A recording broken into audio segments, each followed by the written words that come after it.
India is the number 1 country in the world कि जो electrolyser का सबसे ज्यादा प्रोडक्शन भारत करता है और अमेरिका में जाता है। अगर $1 के नीचे यानी 80 रुपए में अगर 1 किलो हाइड्रोजन मिलेगा तो 4 लीटर के बराबर होगा, यानी 400 रुपए के डीजल के तुलना में 100 रुपए का हाइड्रोजन। और मुझे कहते थे नितिन ये आतंकवाद की समस्या क्यों है, मतलब क्यों है? बोले ये पेट्रोल डीजल और फॉसिल फ्यूल के इंपोर्ट में इस समस्या का समाधान है। अमेरिका धनवान है, इसके कारण अमेरिका के रास्ते अच्छे नहीं हुए, तो अमेरिका के रास्ते अच्छे हुए इसके कारण अमेरिका धनवान हुई।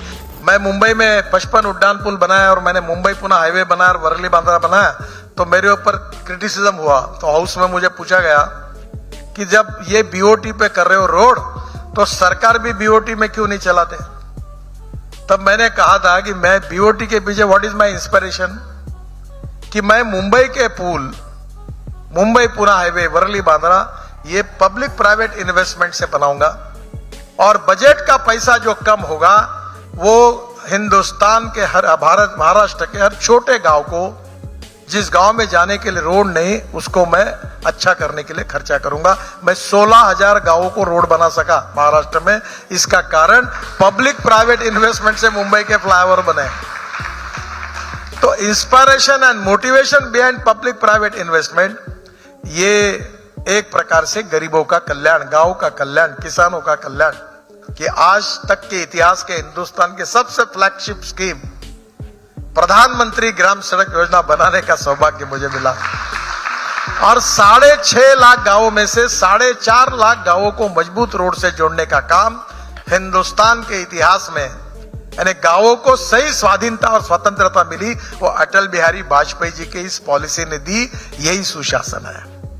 अमेरिका धनवान है, इसके कारण अमेरिका के रास्ते अच्छे नहीं हुए, तो अमेरिका के रास्ते अच्छे हुए इसके कारण अमेरिका धनवान हुई। अटल बिहारी वाजपेयी जी ने ये लाखों गांवों में बसे हुए गरीब लोगों के लिए रोड दिया, बच्चे स्कूल में जाने लगे, गांव का फल फूल सब्जियां दूध गांव में आने लगा, किसान का कल्याण हुआ, गांव की स्कूलें अच्छी हुई, एक प्रकार से नया सामाजिक आर्थिक परिवर्तन हुआ। यही सुशासन है। और मुझे कहते थे नितिन ये आतंकवाद की समस्या क्यों है, मतलब क्यों है? बोले ये पेट्रोल डीजल और फॉसिल फ्यूल के इंपोर्ट में इस समस्या का समाधान है।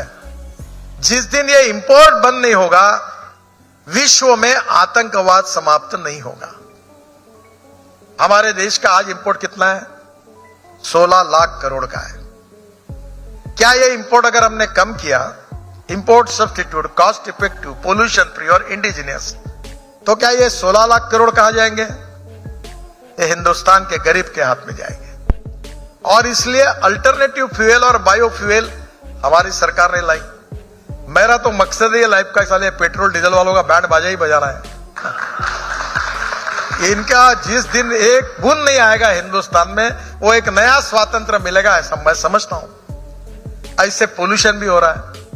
अब किसान शुगर के जूस से इथेनॉल बना रहे हैं, बी मोलाइसिस से इथेनॉल बना रहे हैं, सी मोलाइसिस से इथेनॉल बना रहे हैं, बांबू से इथेनॉल बना रहे हैं, कॉर्न से इथेनॉल बना रहे हैं, राइस, कट राइस से, ब्रोकन राइस से इथेनॉल बना रहे हैं, अब फूड ग्रेन से इथेनॉल बन रहा है, परली से, राइस स्ट्रॉ से इथेनॉल बन रहा है। और मेरे पास अभी दिल्ली में गाड़ी है इनोवा। मैं 5-6 जने को कहूंगा कि भाई एक बार ये अल्टरनेटिव फ्यूल और बायोफ्यूल का अंक, एक विशेष अंक करिए। वो गाड़ी में घुमाऊंगा। वो गाड़ी इतनी सुंदर है कि वो 100% इथेनॉल पे चलती है। इथेनॉल का रेट 60 रुपए लीटर, पेट्रोल का 120 रुपए लीटर। गाड़ी इथेनॉल पे चलते हुए 60% बिजली तैयार करती है और 40% इथेनॉल पर चलती है। तो अगर पेट्रोल की पर लीटर एवरेज के हिसाब से हिसाब करेंगे तो पेट्रोल 120 लीटर का जो है वो 25 रुपए लीटर उसका भाव होगा। और ये किसानों ने तैयार किए हुए ईंधन पर पेट्रोल से अच्छा, no pollution, import substitute, cost effective, pollution free और इंडिजिनियस, तो पूरी इथेनॉल की इकोनॉमी अगर हो जाएगी तो पेट्रोल डीजल इंपोर्ट करने की जरूरत क्या है? अब गाड़ी दूसरी है हाइड्रोजन पर। अब ये जो इसका नाम है मिराई, मिराई मीन्स फ्यूचर, भविष्य। हाइड्रोजन 4 प्रकार का है। पहला हाइड्रोजन जो है वो पेट्रोलियम से निकलता है, वो ब्राउन हाइड्रोजन। दूसरा हाइड्रोजन जो है वो कोयले से बनता है, वो ब्लैक हाइड्रोजन। और तीसरा हाइड्रोजन जो है वो पानी से बनता है और ऑर्गेनिक वेस्ट से बनता है, वो है ग्रीन हाइड्रोजन। अब जो पानी से हाइड्रोजन बनता है उसमें इलेक्ट्रोलाइजर लगते हैं। India is the number 1 country in the world कि जो इलेक्ट्रोलाइजर का सबसे ज्यादा प्रोडक्शन भारत करता है और अमेरिका में जाता है। पर 1 किलो हाइड्रोजन के लिए 50 यूनिट पावर लगती है। अगर सोलर पावर 3 रुपए अगर पकड़ेंगे तो 150 रुपए की हो गई, तो हाइड्रोजन का भाव 300 रुपए किलो जाएगा। 1 kilo hydrogen equal to 4 litre of diesel, 3 to 4 litre. तो स्वाभाविक रूप से मैंने तय किया कि हाइड्रोजन का रेट $1 के नीचे लाएंगे। अगर $1 के नीचे यानी 80 रुपए में अगर 1 किलो हाइड्रोजन मिलेगा तो 4 लीटर के बराबर होगा, यानी 400 रुपए के डीजल के तुलना में 100 रुपए का हाइड्रोजन, तो सस्ता होगा। और हाइड्रोजन पर अगर गाड़ियां चलेगी, ट्रक चलेगी, बसेस चलेगी। अब हो गया, टाटा और लेलैंड ने उनके आईसी इंजन में हाइड्रोजन डालने के ट्रक मैंने लॉन्च किए। अब कार आ रही हाइड्रोजन की, बसेस आ रही हाइड्रोजन की, और पानी से हाइड्रोजन निकालने की 2 टेक्नोलॉजी अभी निकली और अभी काफी इंडिया में काम हो रहा है। यही तो राष्ट्रवाद है, यही तो स्वदेशी है। इंपोर्ट को कम करना, एक्सपोर्ट को बढ़ाना, गरीबी को दूर करना, एम्प्लॉयमेंट पोटेंशियल को खड़ा करना। 50 लाख लोगों को रोजगार मिलेगा। अब मैं ऑटोमोबाइल इंडस्ट्री का मंत्री हूं। हमारी ऑटोमोबाइल इंडस्ट्री जब हमारी सरकार है, जब मोदी जी ने चार्ज लिया तब 7 लाख करोड़ की थी। आज हमारी इंडस्ट्री 12.5 लाख करोड़ की है और this is the industry which create maximum job. 4.5 crore लोगों को जॉब दिया है।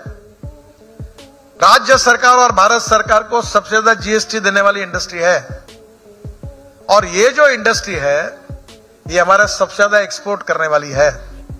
और अब हमने तय किया है कि विश्वगुरु बनना है, $5 ट्रिलियन की इकोनॉमी बनना है, वर्ल्ड की तीसरी अर्थव्यवस्था बननी है और दुनिया के सब ब्रांड हमारे यहां मैन्युफैक्चरिंग कर रहे हैं। तो हम आने वाले समय में हम विश्व में प्रथम नंबर पर जाएंगे।